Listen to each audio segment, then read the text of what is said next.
আপনি reels video upload করার চেষ্টা করবেন, এখান থেকে আপনি স্টোরি আপলোড করার চেষ্টা করবেন, এইখান থেকে আপনি পোস্ট করার চেষ্টা করবেন।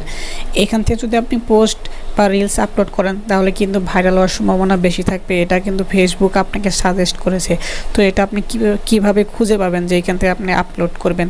দেন আমি আপনাকে একটু ব্যাগে এসে দেখাচ্ছি যে আপনি এটা কিভাবে আপলোড করবেন বা কোথায় থেকে আপলোড করবেন। দেন প্রথমে সর্বপ্রথম আপনার পেজে চলে যাবেন, পেজে আসার পর 3 ডট আইকন একটা ক্লিক করবেন, এরপর পেজ স্ট্যাটাস একটা ক্লিক করবেন। পেজ স্ট্যাটাসে ক্লিক করার পর রিকমেন্ডেশন একবার ক্লিক করবেন। রিকমেন্ডেশনে ক্লিক করার পর একটু নিচে আসবেন, নিচে আসার পরে যে দেখেন লার্ন অ্যাবাউট অরিজিনাল, এখানে একটা ক্লিক করবেন। অরিজিনাল কন্টেন্ট এখানে ক্লিক করার পর গেট স্টার্ট নেক্সট।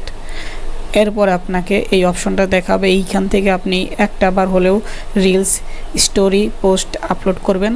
এটা কিন্তু ফেসবুক সাজেস্ট করেছে, এইখান থেকে আপনি সপ্তাহে 2 বার বা 3 বার করে আপলোড করবেন। এখান থেকে আপনি আপলোড করলে সেই ভিডিওটা ভাইরাল হওয়ার সম্ভাবনা বেশি থাকবে, এটা ফেসবুক সাজেস্ট করে দিয়েছে।